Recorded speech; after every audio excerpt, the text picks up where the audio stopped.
Hey everybody, welcome to the Black Men with Purpose podcast. For those of you joining us for the first time, it's a pleasure to have you with us. This is a safe space where we share our thoughts on a multitude of topics in hopes of helping Black males, young and not so young, overcome obstacles and challenges that can be hindrances to happiness, productivity, and success. We believe that through our experiences, successes, and failures, we can have some conversations that might help other Black males in their respective journeys through this thing called life.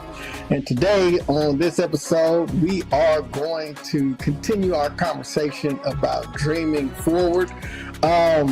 So this season we've been doing a new segment called Brothas, How You Feeling? I think I'm gonna start today on, no need to do the long run up, man, but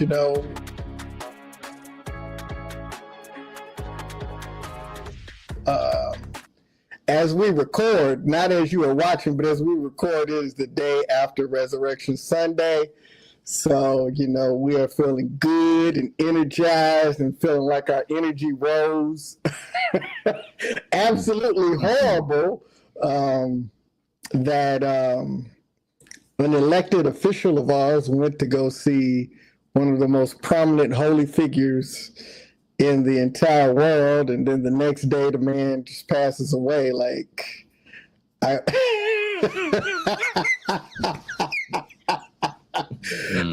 like, we have been having conversation about that because there's so many crazy things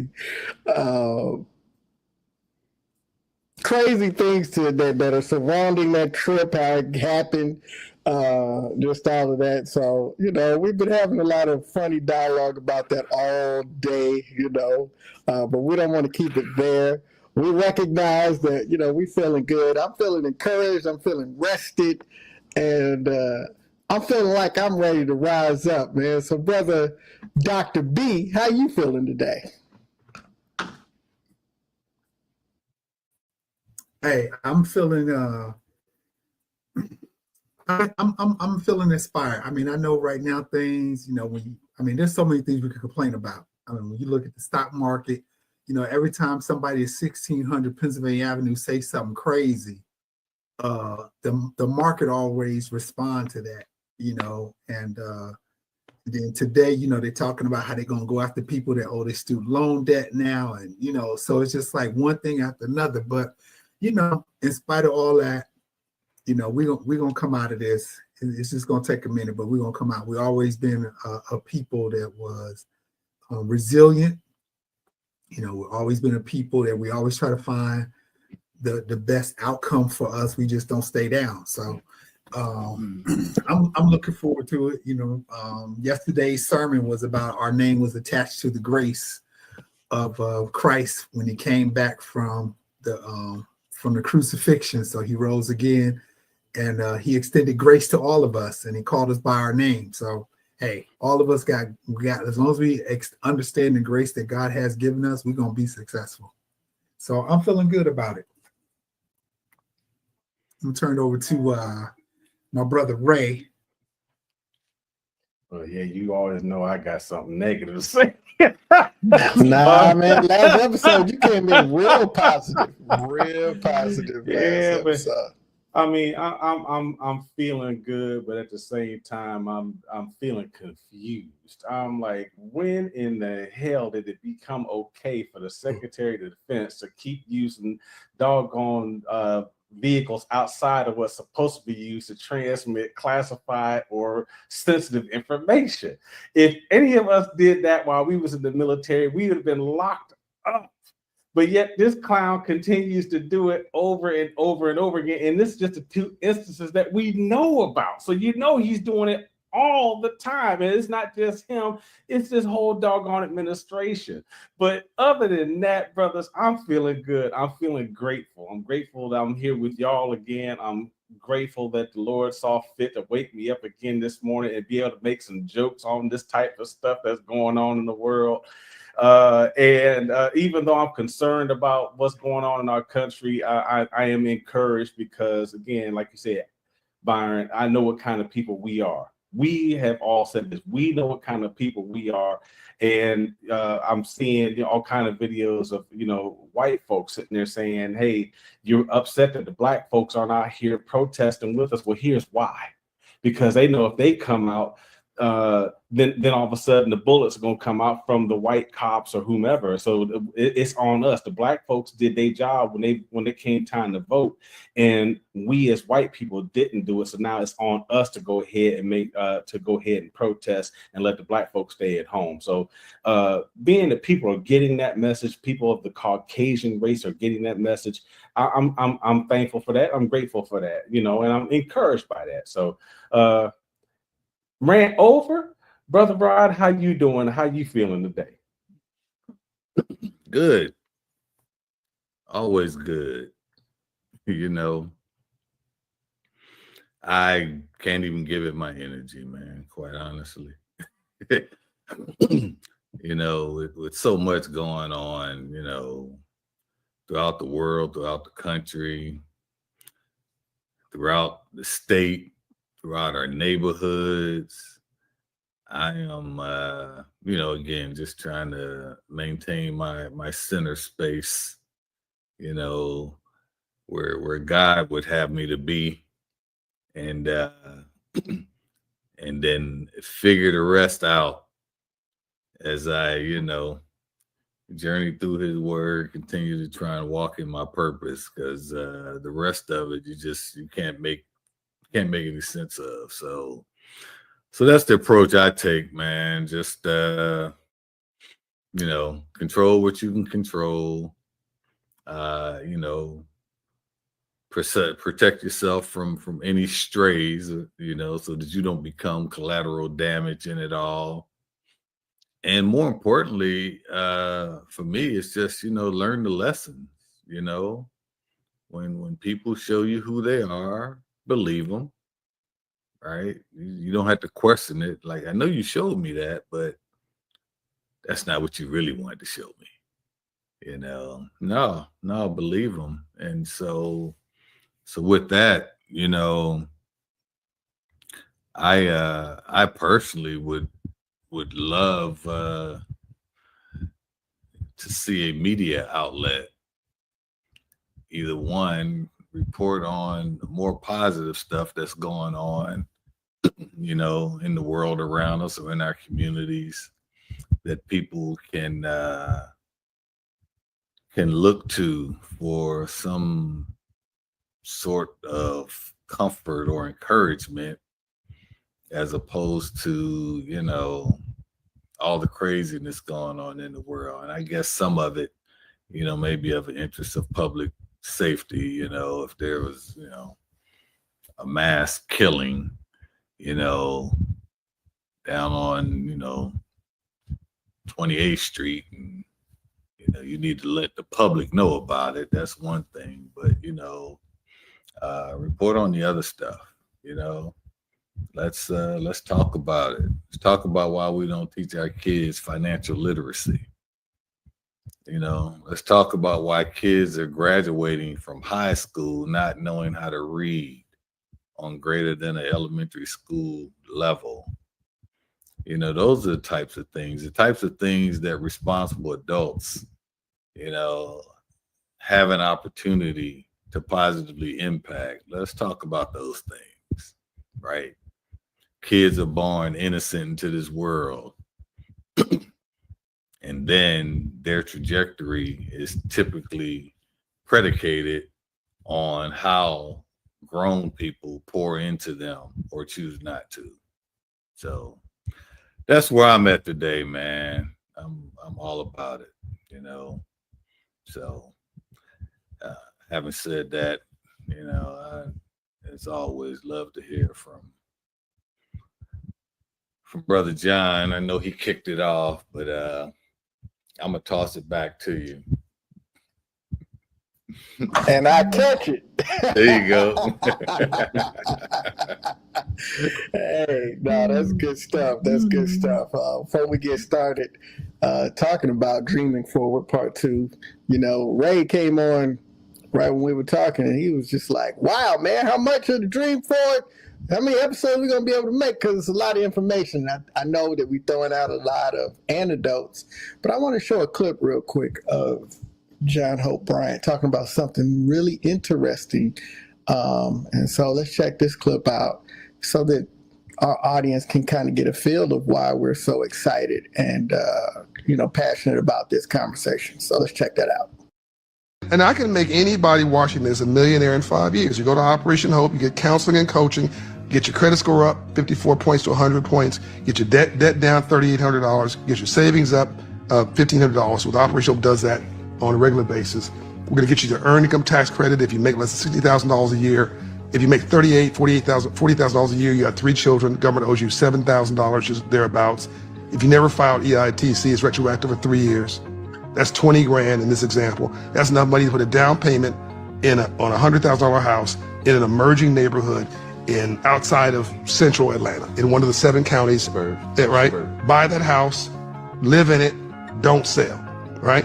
Get you a term life insurance policy or whole, but term policy, $20 a month, you get a $100,000 policy if you're in decent health. You can get $1 million policy actually for about $100 a month if you're in decent health. There's your generational wealth. It's not if you're gonna die, it's when you're gonna die. I don't know how long you're gonna live, I know your ass is gonna die. So when you die and pass on, have a will, and that $1 million is now gone to your children or gone to your wife or whoever you like. But now you got a directional generational wealth. Use the equity from that house. After 3 years, pull the equity out, buy another house. Nothing fancy, something in the hood. Get some people who are hopefully look like you to be contractors, but not Pookie and them, not your cousin. Get a qualified contractor to rehab that house with a budget and a business plan. Hold them accountable to it. Rehab it and rent it. Do that 3 times, you're a millionaire, times 2. That's it.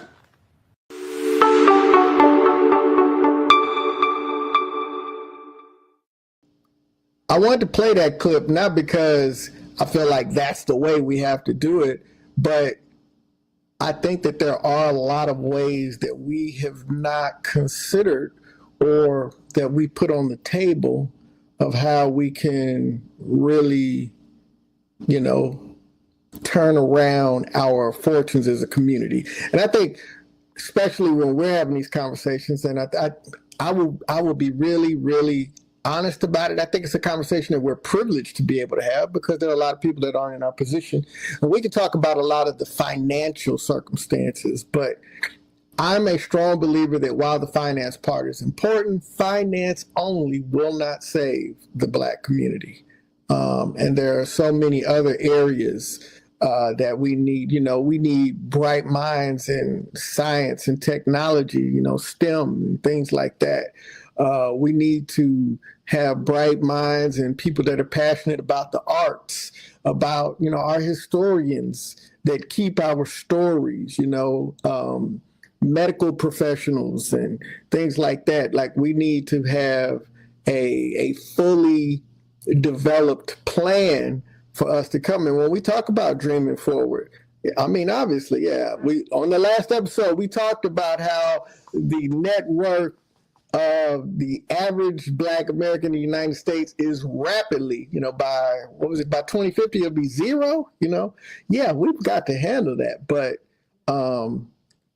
finances alone is not going to be the salvation of us as a community. And so I think it's important for us to look at that. But that doesn't mean that the finance ain't important. What Rod was talking about, just basic financial literacy, entrepreneurship, but not just solopreneurship, but job creation type entrepreneurship, where you start a company and you got 4 or 5 employees. We've got to start to become job creators, so that people can take care of their homes, that we can have our youngsters come and, they can intern in our companies or in our businesses and learn these different ropes and things like that. So there's so much to it, and there's so much that we can do, that we should do.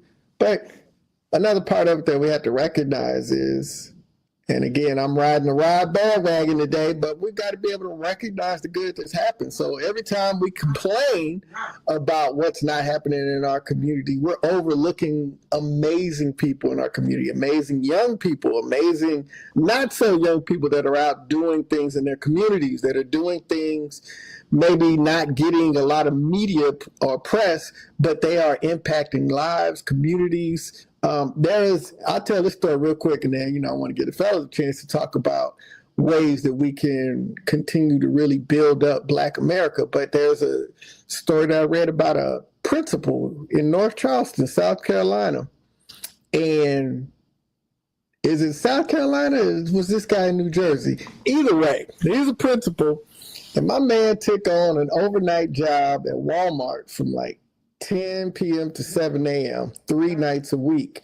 And all of the proceeds went to help his students in the school that he was the principal of, to make sure that they had basic necessities, because these children were coming to school, didn't have clean clothes and didn't have, basic necessities. And so he did all of that so they would have, and people found out about it, and the community and people from all around pitched in, and they was able to triple, quadruple what he was, bringing in for the students and stuff. And so there's a lot that we can do when we take responsibility and pride in our own communities, in our own greatness, in the people around us that are doing things. So with that being said, I'm gonna pass it to Ray, man. Tell us about some things you think that we can do to continue to dream forward and build up Black America. All right. Well, bro, it is something we've talked about before. One of the things that I know that we can do, again, we know we have all kind of people from all kind of backgrounds in our community that are doing great things, people that are entrepreneurs. The number one thing to me that we can do is to support each other. And I know I've said it in previous seasons. I didn't think, when we were talking about Black Wall Street and everything else, I didn't think that we would have the wherewithal to stick together and help each other. And I'm gonna change my stance on that, because again, I know that there are quality Black folks out here that want to see other Black folks succeed. Just like we want to see other Black folks succeed, we want to make sure that we are helping Black folks succeed. So again, I think we really need to basically just support each other. I know Rod has talked about it several times about keeping our funds or keeping our monies within our community. And that is a heck of a start. If we just would to support each other the same way that we never have a problem with going to the Korean store or the Korean-owned store or the white-owned store or the Muslim-owned store and spending our money there, but we will not, for whatever reason, spend our money in our own community. If we would do that, that would definitely help our own communities and help our folks with the come up, if you will. We've talked about education. I know one of the things that we've talked about several times is making sure that a typical college education may not be the way, especially when you've got somebody that's really good with their hands. We've got people out here that are mechanics, that have never had formal training. Well, let's make sure that they get that formal training, get that ASC certification, or they're good working with air conditioning. Make sure that they get to an HVAC school or get to that plumbing school and get those certifications, because we know exactly how much money that they can be making as a business owner, even if they start out, and of course they're going to start out with another company, but if they start out with another company and at least become a business owner, there's no end to what they're going to be able to do and what they're going to be able to accomplish. So I really think that those are some of the things that we really need to do, but we really need to start with supporting our own folks in our community. And I'll toss it back to you, John, and say you can farm out who you want to speak to next. That's what I'm talking about. Support, man. How far can just supporting, like, instead of dictating what it has to be, it's somebody that's passionate about something And we can put our support behind them, and you just never know what can happen with that. So yeah, you know what? I'm gonna go with Rod.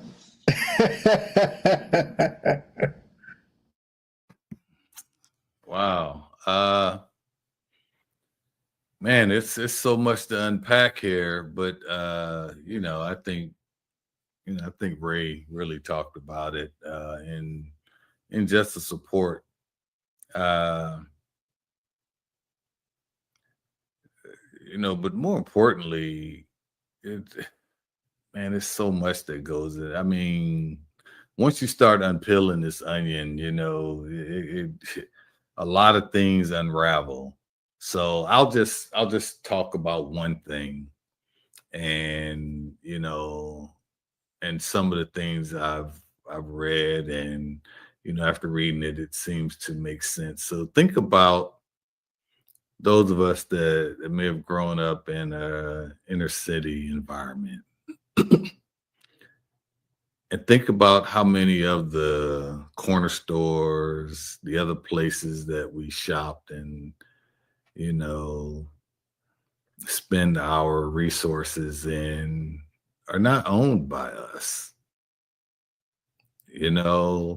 I remember, going to the Chinese store that had the triple plated bulletproof glass in it, and they had the little wheel where they wheel your food around to you and take your money, all because they want to feel safe and protected in that neighborhood. But a lot of folks that immigrate to this country are coming from situations that are way worse than the ones they land in America. So, but for them, it's about, okay, we're here. Let's start a business. Let's figure out what they want, what they need in those inner city communities, and let's provide it. Let's go solve a problem. Same thing with the black hair products for the ladies. We don't own a lot of those places. And so I think if we start thinking about things from that perspective,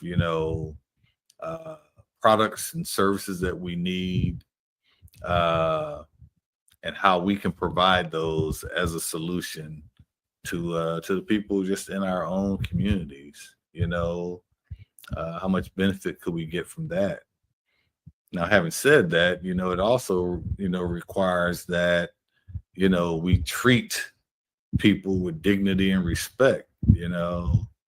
Instead of being triggered by the circumstances that maybe we were brought up in, that has landed us in a space where we always feel like we need to be on the defensive. We don't trust people, so that shows even in how we greet them.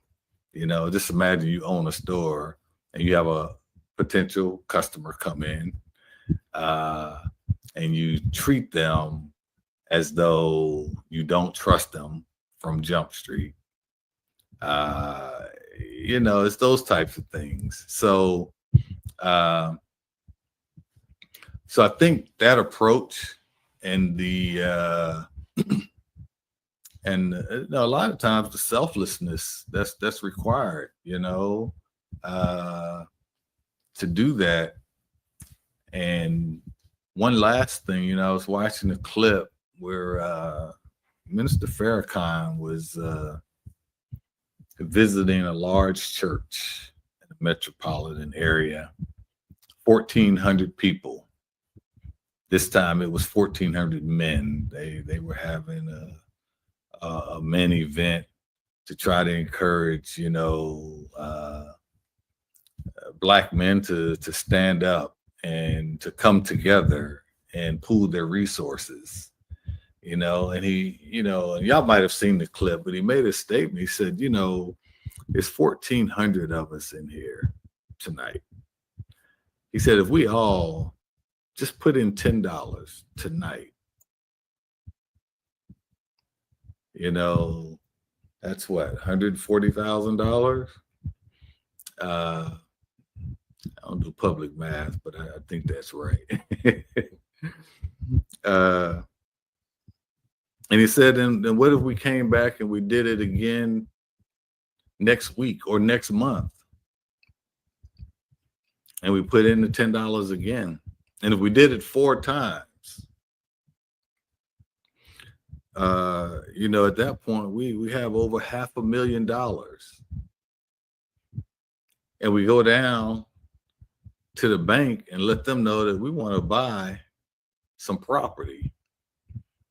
And we have over $500,000 to put down on, say it's a block of homes that have been run down or dilapidated, boarded up. We want to do our own version of gentrification and revitalize the community. He said amongst 1,400 of us, I guarantee you we could find some carpenters, electricians, some plumbers, some architects, people that know how to do everything we need to do to pour into revitalizing our communities and providing, a safe haven for our people to live in. That's the blueprint.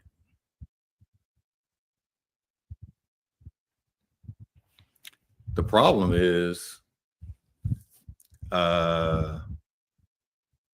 being committed to that, and trusting one another enough to pool our resources, and then making the commitment to do that. Those are the types of things that, that we really need to think about and focus on as we try to make a difference. And it must have been $100 to get to the number, but you get the point. And in doing the math and in making the commitment, so even if you did it nationwide, could you find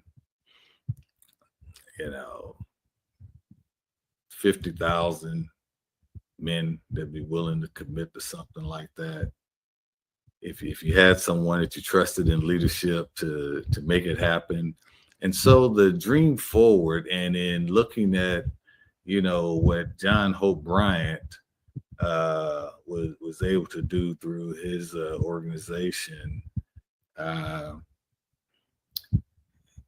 it gave me a sense of hope on the prospects of what could actually be done.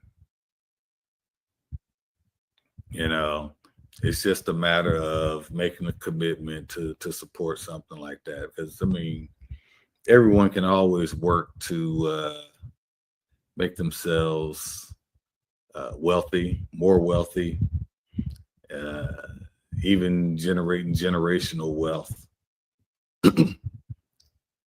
But all the other folks, that don't get to share in that for whatever reason. And a lot of time it's about individual choices. We always, talk about that, we as a community of people have to be willing to stack good choices on top of one another. That's just the bottom line, Like I tell folks, you turn 40 and you look back at your life, it's a reflection of your choices. That's it. So, and you don't have anyone to blame, There's too many stories of people that have overcome their circumstances to achieve, because they made up in their mind that they weren't going to be a statistic, that they wanted to create a better life for themselves and for their offspring, or whatever the case might be. So, we just have to be committed to wanting to do better, be better, realizing that, your hope that the government is going to save you, no matter how bad of choice you make. Yeah, I hope that the reality now is showing you that that might not be the case. You know, you might not be able to depend on Medicare and Medicaid, so you might want to, have healthier habits uh, as you're younger, growing into being an older adult. I mean, it points to so many things that we have the ability to influence and impact ourselves. And so that's my message for anyone who might hear this. Uh, you know, save my poor math in public, but you get the point. But just the whole idea that we have to take on individual responsibility for determining the type of life that we want to have and live, and that we want to provide to our children and even our grandchildren. you know uh and then I will leave it at think about how you would want your mother to be treated by your father or by the man in her life. And then you treat the women in your life in that same special manner, as opposed to believing that, well, yeah, you can't do that to my mama, but then you go do it to some other woman, somebody else's daughter. It's just a lot of things that we have to stand on business regarding those things. We talk about standing on business. Those are the types of things we need to stand on business about, and just, endeavor to be better, the best versions of ourselves that we can, looking at mirror every day before you leave the house, and say, you're going to be the best version of yourself, and sometimes that means, walking away from that fight you could have that day because they don't know any better, you know, or deciding that, yeah, well, she don't really hold the values or the standard that I want for my life. So I'm just going to continue to move on, because that situation might not be best for me. And same vice versa, young ladies, the standard is the standard. And if he doesn't meet the standard, then keep it moving. We need to quit sacrificing, who we are and who we want to be, who we endeavor to be, just for the sake of the here and now. That implies, relationships and business and pursuing your dreams, goals, and aspirations. And I just wish we would do more of that. For all the stuff they teach in school that really means nothing, it's turning into, a babysitting shop where kids are not even learning. When you have kids graduating from high school and can't read or write or do any critical thinking, what do you expect them to be and to do in the world? Let's focus on that, and I would say, grown people in our community, if we want to volunteer some time, let's start by going to the schools, the elementary schools in our communities, and volunteering there to begin with. How can we pour into these kids, making sure that they know how to do the basic things that they're going to need to do to be able to survive in this unforgiving world out here. So sorry to take up so much time, but that's what's on my mind regarding dreaming forward. And I think some of the foundational, fundamental things that we need to pursue if we really want to make a difference. So I will pass it on to Brother B. Boy, I don't envy you, Brother B. Yeah, Ray and Marvin shut it down. Yeah, I'm like Ray and Rod to shut it down. There's nothing else to discuss, man. But no, I appreciate y'all, brothers. The one thing, as Rod was speaking on, I was looking at investing in yourself. That's going to be a key for us moving forward. It's like investing in yourself without being selfish. Like you invest in yourself, but you're investing in yourself hoping to give back to somebody else, or investing in yourself that you can be a better citizen, or investing in yourself, not so much that you can prop yourself up, but that you can be a resource to somebody else. And that could be, if you do get to the point where you are a financial resource, where you can teach other people and coach other people on their resources. Cool. But guess what? If you can just coach somebody on how not to make a bad move in life when it comes to how dealing with people, having emotional issues, if you just help people in that realm. And I think sometimes in our community, we feel like we don't have the resources to be a better person, when it starts within you. It starts within you to decide, I want to be a better person. I may not know how to do that, but let me tap into somebody who has done that. And I think for us, we have to be prepared that when somebody does knock on our door, say, hey, I know you successfully have done this, or you have successfully done this. Can I get a moment of your time? Because I want to do X, Y, and Z. Okay, they may come to you initially, and guess what? You may not have the answers, but guess what? Your network, I may not have the answers, but guess what? Let me point you into the direction of this brother or this sister that has been. So as far as I think Rob mentioned about us being a community, we got to prepare ourselves and be open enough to do those things, which is going to make us a better person. Let's take chances on it. As he was talking too, I was talking about, when we collect and pool money together, and I know some people have issues with certain organizations, certain churches. They feel like, I don't want to give to this church because that person going to do this with the money or whatever. But guess what? Not every church is out here trying to take your money. So guess what? Find a place, find a church in the community that not only is going to teach you about the word of God, but then also how to be a better person. And then also, guess what? Teach you how to use and utilize your money. Teach you how to build savings. And then I just go back, and this is the last thing I'll mention. It's like one of the things that we have that we could use and utilize is the power of voting. We can make a lot of changes in our community if we come out and we vote.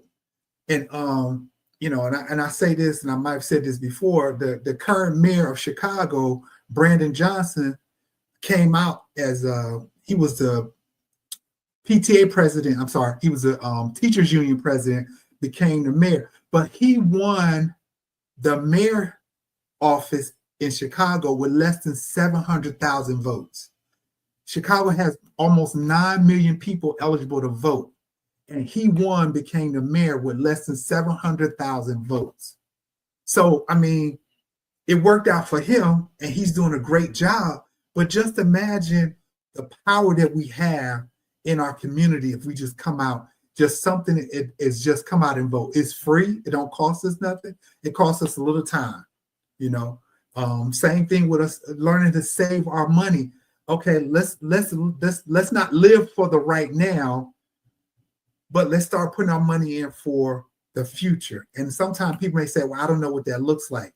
You got to start somewhere. So let's tap in. I think we need to have those maybe financial literacy courses at the library. If they're not teaching at school, we got to find a place where, hopefully the churches are teaching it.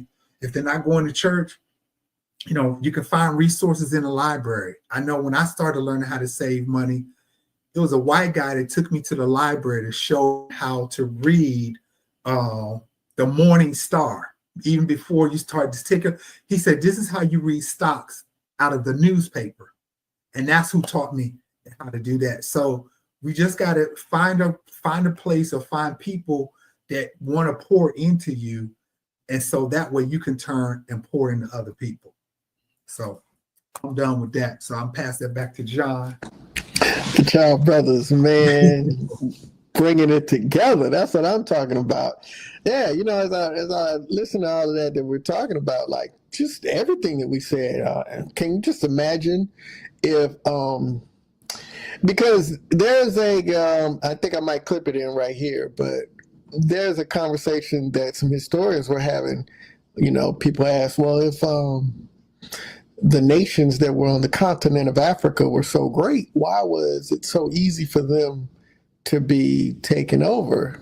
And it's because a majority of these indigenous communities believed in, helping others. And, if they had something, they were going to give, and they were going to make sure other people were all right. They had a strong community basing. And yes, that we see the stories whenever you talk about the Pilgrims and the Native Americans, you obviously after knowing how it really happened and the more savvy and educated we are about it, we dang, man, they shouldn't even help them. They didn't even know what they was doing. As soon as they got on their feet, they started just tripping, right?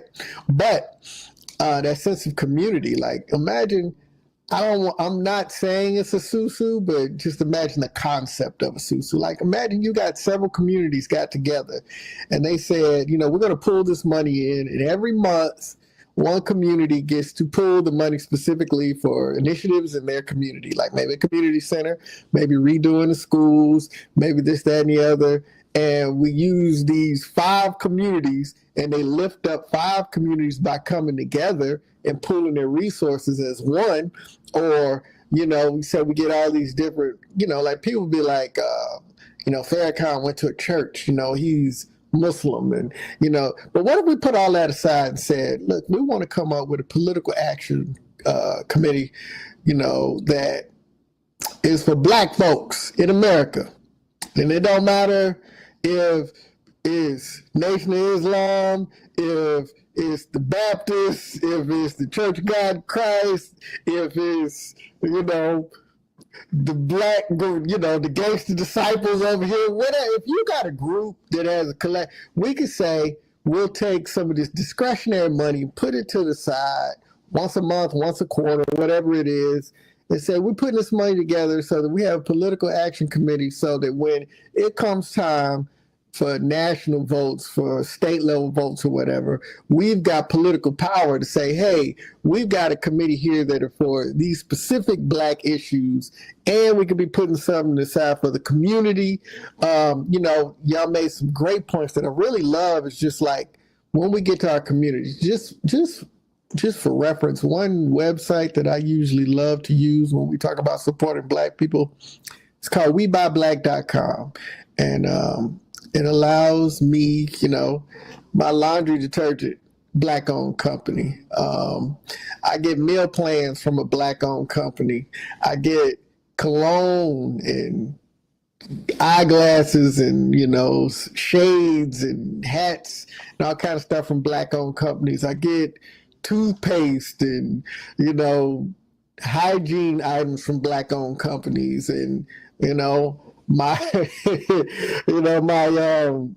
my tax lady that does my taxes and stuff is a Black woman. My lawyer is Black, and so there's so many ways that you can spend money with your community locally and worldwide. There are things that we can do, and so it would just be amazing if all of these things that we talked about, if we took them and we used them and utilized them. I'm thinking about, there was something that Rob was saying that just really resonated with me, and Dr. B kind of talked about it too, but just imagine if we stopped thinking that everything we had to do was on a national level. We got to get somebody into the White House, or we got to get somebody in to be a governor. Think about what kids aren't learning at school. Remember, once upon a time, we could get supplementary stuff at the library, at the community centers. You had people like that. And one of the things that you notice that they do strategically is they take away the funding for all of these secondary sources for us to be built up if we're not getting it in school. And what if we could invest that kind of infrastructure into our own community centers where, job skills and, STEM centers for kids to learn how, if they're interested in science and technology and math, that they could get involved in that. That was something that Nipsey Hussle had gotten started in his own community. What if we could start WeWork type infrastructures in our neighborhoods, so where maybe one entrepreneur can't get off the ground, but 5 or 6 can come together and pool resources and barter, and they can come together. Like if we could really, and I think we've been saying this all season, we've probably been saying this for 4 seasons, but when we can get back to a emphasis on the infrastructures in our specific communities, like there is no limit to the good that we can do. And then as we build up that success in a community, then we can say, hey, here is the paradigm for success, how we did it. Let's show somebody else how to do it. Give them, all of us are recruiters. You remember if you had a really good office partner, when you guys started, they would kind of help you get on your feet. They'd give you a couple of enlistments so that you would really start to get good at it. And, we go to other communities and help them get on their feet and invest in them to start their own infrastructure and each one, teach one, reach one, and just build it up. Like there's a lot that there's still on the table for us to do, man. We ain't got to have a black president in office. We could thrive with this fool that's in office right now. You know what I'm saying? So that's what I'm thinking. Yeah. Go ahead, Rob. Oh no, that's a great point. And when you were finishing up, I was thinking about, I was watching some show not long ago, and it was brief because I don't know that I watched a whole session of anything anymore, but I remember it was an inner city neighborhood, and on the outside of the entrance to the neighborhood, there was basically like a fresh fruit stand stood up. And and I remember thinking when I saw it, how many neighborhoods do we have in this country where fresh fruits and vegetables are just not even accessible to the people in that community? It's just little things like that. There's a lot that can be done. And I think someone had mentioned, I think it might have been Byron, had mentioned about the selfishness. If we could get away from the selfishness, because as you get older, you realize that, all that stuff that you're chasing and that you're pursuing, that you spend your hard-earned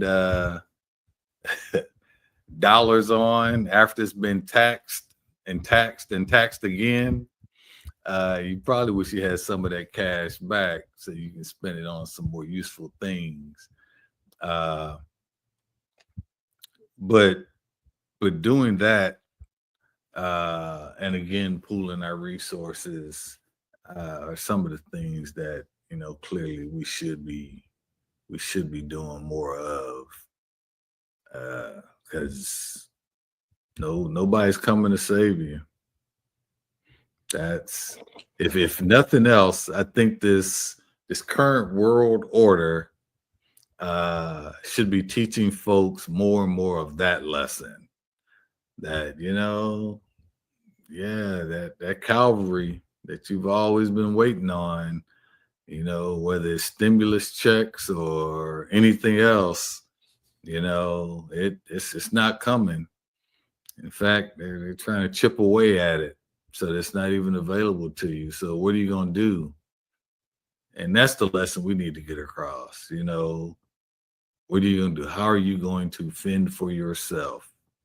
And you start teaching those lessons early on in the development process of young people. And then lastly, I'll just say, I don't know if y'all have seen the clip, but Dr. Boyce Watkins did a short clip. It's on YouTube about luxury goods and how I guess last week China jumped out. I don't know whether it was a propaganda video or what, but basically talking about how people were spending all this money on these luxury bags and purses where they're made in China, for say $50, but you're paying $3,000 for it. You know, I think, you know, the part of their point was that, you know, come directly to us and order it. We'll get you the same bag, looks the same, you know. I guess companies are taking these bags and putting some marketing to it, and you know, maybe hanging a medallion on it or whatever they're doing. Not even that Reselling it. much. Yeah, exactly right. Yeah, and then reselling it, you know, making anywhere from 70 to 500% on the markup, all because, you know, some marketing agency got some famous person to say, "Oh, I carry this bag now. You should get you one," knowing that most of the world can't afford them once they've been marked up. But you know, things like that. So I would just say, especially the young people, don't get caught up on stuff. You know, have your own style. You know, make your own swag, whatever it is. You know, do your own thing. You know, and then let the world bend to the style that you bring, to your individuality that you bring to the table. Otherwise, you can get caught up in trying to keep up with the Joneses, but you don't have the Joneses' money, you know. So no one should feel less than because they don't have money or resources, you know. Whatever type of life you want to live, you know what? Make the choices that are going to help you get there, whatever it is. So I'll turn it back over to Brother Ray. Appreciate you, bro. Again, I agree with everything y'all got to say, have had to say. The main thing that we need to do as a people is we really need to change our mindset. We really need to change our mindset. I think it was Rod that was talking about, you know, banking and what have you. I was, as he was talking, I thought about it. I'm like, man, when I was in fourth or fifth grade, they actually had me open a bank account, the school. You know, everybody in the classroom opened their own bank account. So you know, and it was designed to teach us to at least save something. And what, even if it was 50 cents or $1 every couple of weeks, we still at least were able to learn the concept of saving. And I think that because if I'm the only one that happened to, then okay, so be it. But I'm gonna put it out there. But I don't think I am. But that's something that I think we really need to be teaching our kids, you know, or our grandkids, or teaching the kids out here, you know, to, hey, at least open up a bank account and start saving your own money, you know, to teach them how to save, and don't touch it, just let it grow, you know, because then they're going to learn about interest and everything else. It's not, interest rates aren't very high nowadays for saving, but at least they can see that they are saving something, and every month or every couple of weeks they can see that balance increase. If we don't have the money to give to folks, one of the things that we can definitely do, we can definitely donate, is our time, because that is definitely the most precious resource that anybody has. That's the only resource that nobody can ever get more of. We can always earn more money, but we can never get more time. So we can at least donate our time if we can't donate money to somebody, to make sure that folks understand that there are people out here who that love them, support them, care about them. And the last thing I was going to talk about, Byron mentioned voting. You know, again, we've talked about the importance of voting. We've talked about the importance of voting in, you know, the off elections, you know, not just voting in the big elections, the presidential election every 4 years. How about the midterms? Voting for our city councilmen. I think we need to start showing up at our city council meetings. Because if we're asking them to do things in our neighborhoods and they're not doing them, then we need to call them, as Rod has said in the past, call them on the carpet. Go right there to those meetings and call them on the carpet. Say, hey, well, you know, I voted for you because you said you were going to do X, Y, and Z. Well, when are you going to do it? Well, if you're not going to do it, okay, well, I'm going to remember that, and my vote will reflect accordingly the next go around. But that was the three things I really had, brothers. And I appreciate this topic of conversation. And I'll toss it back to whomever may want to go next. Passbook savings accounts. I remember them well. Yeah, folks had them, and and really, it's about teaching the value of money, right? Just imagine if your kids had to work to earn whatever ends they received, and then when they wanted something, they had to spend their own money that they worked to earn. You know, you were talking about mindset and mindfulness. Just think about what that would do to their psyche, right? They would learn early on, like, yeah, I really want that little race car, but I don't want to spend my money on it. I don't want it that bad. Okay, so you've already now started learning how to place a value on something, and your value is that it's not valuable enough for you to spend your hard-earned money on it, but you'll spend someone else's. And even with that, Rod, even with that, they'll if they buy it themselves, they're going to definitely appreciate it more. They're going to take care of it. Where if my mom and dad bought something for me, well, you know what, that was like you said, that was their money. But if I bought it myself, I'm going to make sure I take care of it a whole lot better than what I would have done if it was something that they bought for me. So that was to your point. A lesson as simple as that. Just imagine, that might revolutionize young folks' thought processes. Do I really need 10 pairs of Jordans when I only have 2 feet?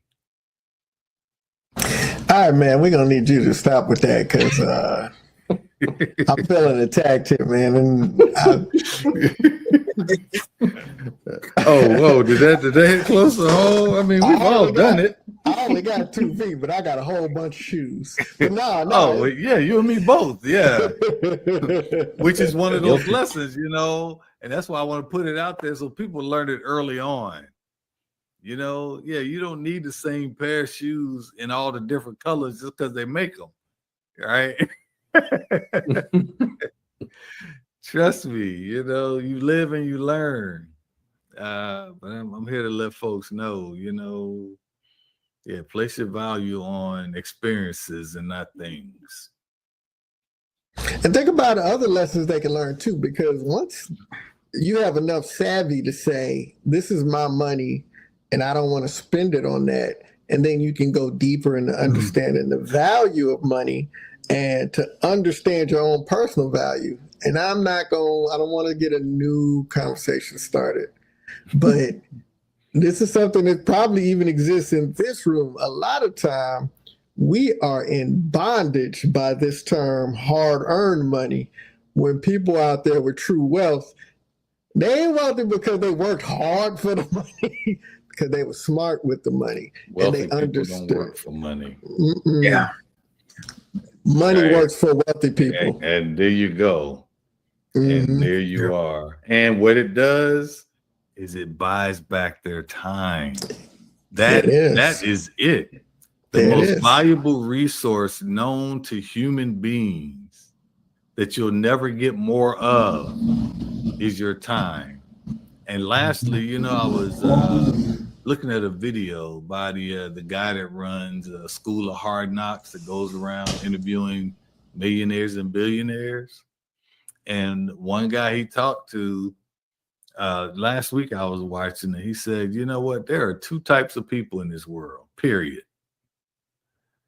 Those that talk about doing something and those that do something. That's it. Determine which category you're in. Talk about it or be about it. That's it. There's no other category to be in. So determine where you are and know that successful people are those that take action. Doesn't matter about the 25 failures when the 26th time it's a huge success. Bill Gates, Zuckerberg. I mean, those folks, they've done things before and maybe not as successful, but they kept at it. And that's the attitude that you have to have. But you have to actually do it. And don't talk about it. Be about it. So. Yep, man, I want to be like Zuckerberg, steal somebody else's idea and become a billionaire off of it. You know what I'm saying? You got to be good.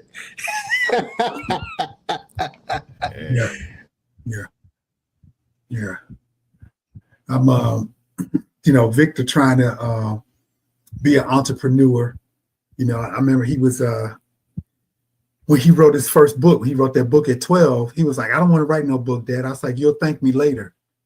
And so now, a couple of years later, he's like, "Yeah, I understand now." Because guess what? Now people are like, "Hey, you're an author?" "Yeah, I was an author at 12. Okay. Now you're having conversations with people that can get you into rooms because you took the time at 12 years old to be an author. Now you're getting revenue from your book, so all his money goes to his Cash App, right? I pull some of it into a savings, but now he's like, "Oh, this is my money." "Yeah, okay." Well, now he's like, "Well, we going someplace. Well, how much is it?" "Okay, I'll buy it, but I won't have enough money to buy such and such." So he's learning. You know what I'm saying? But again, that was something that I took an idea at a young age, and now he's manifesting, because now I'm like, "Hey, this is your fees for your bowling tournament. Where we gonna get that money from?" "Okay, boom. Guess what? You want X number of dollars in this bowling tournament. It goes back into your account." "Oh, got it." So, it's just a matter of just finding something that you're passionate about too. That's the other thing with our people is like, what are you passionate about? What is going to keep your interest to make you look into what can I do to make my interest not necessarily profitable, but what can I find myself and be happy in doing it? Where can I be happy in giving back to other people? And so I think that's the other name of the game. Can we find what will make us happy? No, even if it makes us 10 billion, cool. But if it only makes us 250,000, will I be happy? And that's the name of the game. Finding what makes you happy. Because guess what? At the end of the day, what somebody else think of you, it ain't gonna make you happy anyway. It's only temporary. Ask Shannon Sharp.